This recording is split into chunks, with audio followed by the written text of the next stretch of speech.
Today's game review is a puzzler that charmed me during Steam Next Fest earlier this month, and then it released straight afterwards, so I immediately gobbled it up, and I've been gobbling up plates of ramen ever since. And the game is called Bluefish Yokohama. The idea behind this puzzle game is that you're a fish trapped inside a Japanese restaurant, and as you leap out of your fish bowl, your aim is to gobble up every single dish that's in the level by jumping from dish to dish to dish. Now, there's 3 different types of dishes: a miso ramen, a cheese ramen, and a tantamen.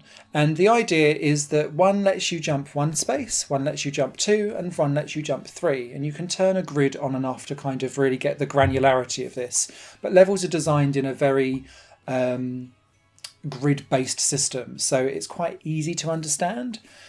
However, once you've worked out how to jump and plan out your moves to go and gobble up all of the plates, you always need to make sure that there's something that you can jump to gobble and eat. Because if you land on an empty plate, or if you miss your landing and end up on the floor, or on the table, or in the condiments, or lo and behold on a patron, it's game over and you get a wasted screen up. And you can just undo a couple of actions and re-go again, but quite often it requires a restart of a level because your logic of where you started to eat things was wrongly placed, and so you'll need to start again to kind of work your way through. The game starts off very simple with this idea, but then quickly starts to add on additional challenges. And there were 2 that stuck out for me very as good mechanics that make this game distinct and stand out. The first one is that there's quite a lot of rebound action that goes on with the fish, diving in like off diagonal walls. So quite often you're in like nooks and crannies with patrons and tables and dishes.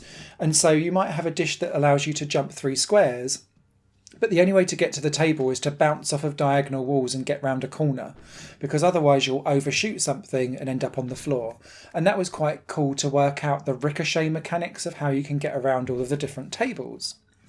The other mechanic is around sushi conveyor belts, and this is because every time you move, the conveyor belt moves, and so do all the dishes on it.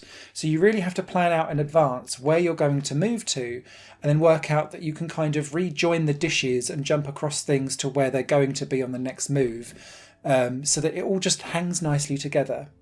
There's no time limit, so you're not really against the clock or under any pressure. It's just you against the logic of the level, unpicking the tactics of where you're going to move to next.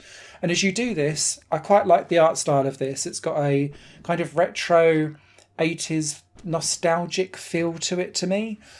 But there's also a absolutely gorgeous retro Japanese soundtrack going on in the background that has like really old school, almost like operatic classical Japanese music. And it just sets off the tone of this game beautifully. It's playing for a gramophone, so there's like constant vinyl spitting going on. It gives this game a unique style and mood. And that combined with gameplay that you can just noodle your way through. Oh, that's a terrible pun, but I'm sticking with it now. You can basically get your way through these 50 levels relatively simple and easy. There are a couple of unusual quirks to the game. The first is that it's mouse only, despite it being a grid-based bounce around game, which feels like it should lend itself well to arrow and keyboard controls. And the second one is that the way how levels unlock are grid and map based. So you'll start off thinking you're going to go through like level 1 to 50 chronologically, but level 14, for example, would open up level 13 and 15 either side of it on the level select screen, and then also level 24 underneath. So you can kind of pick and choose different levels to go through and work your way across the map and not really need to do it chronologically.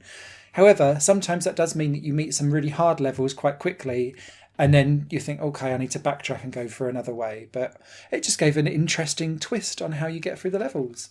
I really enjoyed Bluefish Yokohama. I don't think anyone really knows about this game at all, which is what this channel does, promote unsung, unknown indie games and real gems, and I think this is one worthy of your time. Written review will be over on highplayinggames.com. Any comments or questions, leave them down below. Bye-bye. Higher Plane Games is part of the Higher Plane Network, a completely independent media outlet supported by people like you.